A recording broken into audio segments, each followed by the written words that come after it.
Samprazan, Assalamualaikum warahmatullahi wabarakatuh. Om Swastiastu, salam kebajikan. Halo Averans, malam ini kita ketemu lagi. Malam ini Akang ingin cerita tentang ada seekor makhluk purba, tetapi masih sering terlihat di zaman sekarang. Apakah makhluk purba itu memang masih ada, atau holografik, atau imajiner seseorang? Mari kita buktikan. Sebutlah namanya Pterosaurus, atau kami Lemurian menyebutnya Pterodasil. Ini masuk kepada kelompok reptilian dengan ordo Pterosauria, dan ini sudah tercatat di dunia sebagai makhluk purbakala. Pterosaurus ini seperti di gambar ini ya. Ini merupakan kada raksasa yang bersayap, yang mempunyai kekuatan untuk terbang tinggi dan biasanya bergerombol, tidak satu dua. Banyak di film-film Jurassic Park itu terlihat Pterosaurus ini. Nah, dari laporan teman-teman, salah satunya teman kami, anggota Parimara Anargya Janura, Pak Putu Bramasta, itu waktu beliau main layangan di daerah lapangan udara Sulaiman, Kabupaten Bandung, beliau melihat Pterosaurus ini sedang terbang mengangkasa, tiba-tiba seperti masuk ya ke dalam awan yang tipis, tetapi langsung menghilang. Nah, ini ceritanya. Yang kedua, beberapa veteran Perang Dunia ke-1 di daerah Amerika pun pernah menemukan Pterosaurus ini, bahkan ditembak. Ada fotonya seperti ini. Mereka menembak dan berfoto di depan Pterosaurus yang sudah wafat. Jadi versi Lemurian ini adalah seperti begini. Agak runut itu akan menceritakan dulu tentang perhitungan tanggal suku Maya Inca. Karena suku Maya Inca ini dapat bocoran dari bangsa Ta. Jadi perhitungan origom namanya itu adalah perputaran satu galaksi dengan poros matahari. Jadi berputar sampai kembali ke titik nol itu membutuhkan 5125 tahun, 236 hari untuk sampai ke titik nol. Perhitungan origom suku Maya ini berdasarkan origom yang terdekat, yaitu origom yang ada di Milky Way atau di La Graven, ya seperti ini. Nah, kalau 5125 tahun biasanya sudah waktunya direset, dikembali ke nol dengan penghancuran peradaban. Siapakah yang menghancurkan peradaban di planet Bumi dan beberapa planet lainnya? Itu adalah pasukan Etepaka, yaitu dengan menggunakan ZIRGH atau Oumuamua, ya. Banyak terlihat di angkasa. Itu bukan asteroid, tetapi itu memang pesawat yang non-aktif, jadi dia mengambang saja. Dan kapanpun pasukan Etepaka bisa mengaktifkan dan disasarkan kepada planet yang memang sudah berusia 5125 tahun 236 hari. Nah, seperti itu. Sewaktu di bumi terjadi reset itu pada zaman Brodela, pada zaman dinosaurus ya. Itu zaman dahulu planet bumi di Jazirah Arab dan Gurun Gobi yang sekarang adalah hutan belantara ya, penuh dengan dinosaurus ya. Ada Pterosaurus. Itu Zig itu dijatuhkan di dua tempat. Satu di daerah Marka atau sekarang Mekah, yang kedua di daerah Talka atau Talka, yaitu di daerah Gurun Gobi. Makanya gurun pasirnya hampir sama ya.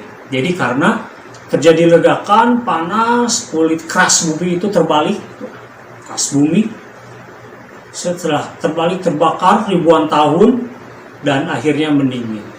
Nah, pada saat sebelum zig itu meledak, Pterodasil atau Pterosaurus ini masuk ke dimensi bangsa Noom. Karena yang terdekat dengan dimensi manusia adalah dimensi bangsa Noom, atau kita menyebutnya dunia atau dimensi transisi. Setelah rombongan itu Pterodasil masuk, itu mereka selamat. Dan dimensi manusia hancur sebagian. Nah, mereka beranak pinak di sana, dan akhirnya karena mereka bisa secara otomatis membuka wormhole, dia kadang-kadang masuk lagi ke dimensi manusia. Nah, makanya itulah yang terlihat kenapa makhluk purba ini, Pterosaurus, masih hidup dan masih banyak terlihat. Jadi itu rahasianya seperti itu.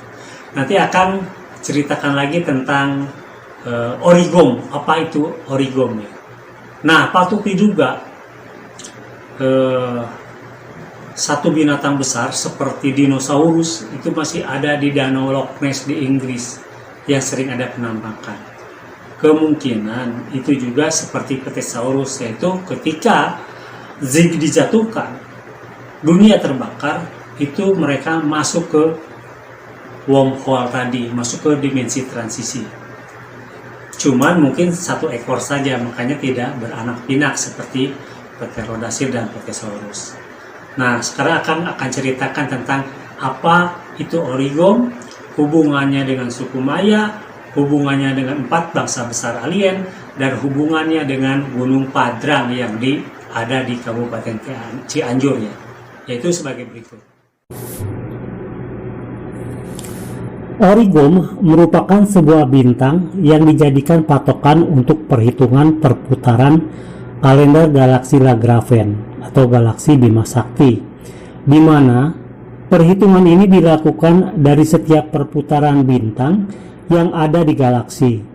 Bintang Origom tidak memiliki planet seperti tata surya, dan bintang Origom tidak dibahas besarnya namun dilihat dari revolusinya. Semua galaksi, termasuk galaksi Lagrange atau galaksi Bima Sakti, berputar dari kanan ke kiri untuk saat ini. Satu origom atau satu periode putaran galaksi adalah 5125 tahun 236 hari.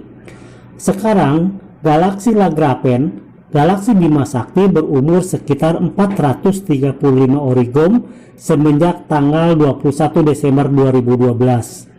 Jadi, yang terjadi pada tanggal 21 Desember 2012 adalah reset origom, yaitu kembali ke waktu nol, yang berarti jumlah tahun seorigom sudah selesai dan setelah itu mulai lagi dari nol.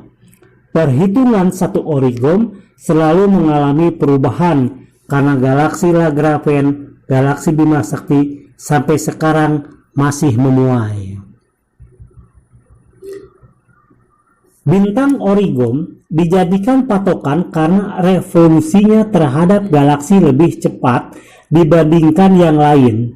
Bintang origom tidak satu, tapi sekitar 5 atau 6 membentuk formasi tertentu. Namun, formasinya tidak garis lurus. Satu perhitungan ini digunakan pula oleh bangsa Tak, Noslam, jendela-jendela, dan Ropa, dan merupakan bahasa antar galaksi yang digunakan oleh bangsa Tak, Nosram, jendela-jendela, maupun Ropa. Jejak peninggalan mengenai origom dapat dilihat di kebudayaan Maya yang diberikan bocoran oleh bangsa Nosram. Perhitungan kalender suku Maya menggunakan bintang origom yang letaknya paling dekat dengan pusat galaksi, sedangkan perhitungan tersebut di atas menggunakan bintang origom terjauh. Bintang origom sebenarnya mampu dilihat oleh teleskop zaman sekarang karena teleskop mampu menjangkau galaksi, sedangkan bintang origom masih galaksi Lagrange. Origom dan situs Gunung Padrang. Di Indonesia terdapat sebuah situs yang bernama Situs Gunung Padrang yang merupakan menara pusat informasi perhitungan origom dan prediksi bencana alam yang usianya lebih tua dari kalender suku Maya.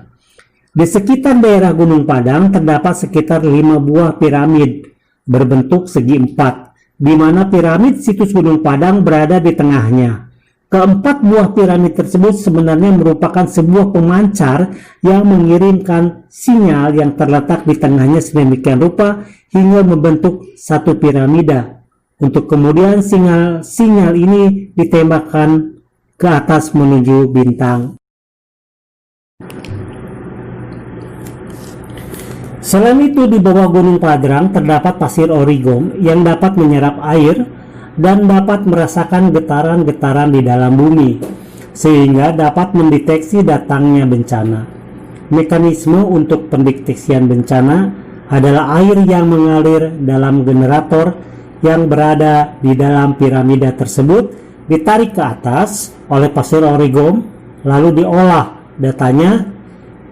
Sifat air yang mengalir tidak terputus dan akan terkoneksi dengan seluruh air di Agruma atau planet bumi. Fungsi air ini adalah media merambatnya informasi dari seluruh bagian dunia melalui jaringan aliran sungai bawah tanah. Informasi yang terdapat di air ini kemudian ditransfer ke piramid Gunung Padang dengan mekanisme pasir origom. Pasir origom dikelilingi oleh bebatuan khusus. Jadi bebatuan inilah yang dimaksud dengan generatornya. Lalu batu yang tersusun seperti bola berfungsi sebagai pemancarnya. Selanjutnya, bebatuan di komplek Gunung Padang menyambungkan badan bumi dengan sinyal angkasa origom. Gelombangnya seperti tulisan Lemurian, yaitu perpaduan antara transversal dan longitudinal, yang merupakan pola umum sejagat raya yang juga seperti untaian DNA dan karenanya selaras dengan tubuh manusia. Teknis mendeteksi origom di situs Gunung Padang adalah sebagai berikut. Ketika sinyal dari mekanisme di dalam perut Gunung Padang mulai melesat, menembus atmosfer dan memantul menuju origom, seorang yang menjadi operator yang disebut dengan Kulnaka akan bisa menerjemahkan secara holografik gambaran perbintangan sehingga bisa menentukan apa saja yang harus diperbuat untuk masa tanam setiap tahun untuk menjaga keseimbangan alam, juga mendeteksi kebencanaan. Kemampuan seorang Kulnaka bisa lebih canggih dari teleskop Hubble karena memiliki kemampuan mendeteksi secara dini kebencanaan dengan pantulan dari origom, ray atau cahaya bintang origom, atau dengan kata lain bisa menangkap berbagai fenomena seputar galaksi Lagrange atau Bima Sakti. Seruput dulu kopinya. Ini kopi Magneto ya. Kopi Magneto ini adalah buatan kami dengan resep Lemurian. Ini aman untuk penderita lambung karena sudah kami ekstraksi dan kafeinnya itu sangat diminimalkan, bahkan mungkin sedikit saja, tetapi rasanya masih enak. Kalau udah minum kopi Magneto, biar makin cerdas. Itu cerita malam ini tentang Thesaurus atau Pterodasil, versi Lemurian dan versi umum. Mudah-mudahan rahasia-rahasia yang ada di semesta ini bisa Akang ungkap. Tentunya ini kerjasama tim ya. Kerjasama tim sehingga bisa mencari beberapa rahasia. Itu saja cerita tentang Pterodasil. Nanti akan ceritakan versi-versi lainnya seperti Amurca. Amurca itu kijang ya, kijang kecil. Nanti ada video khusus. Baik, terima kasih. Assalamualaikum warahmatullahi wabarakatuh. Rahayu, namaste, sampraza.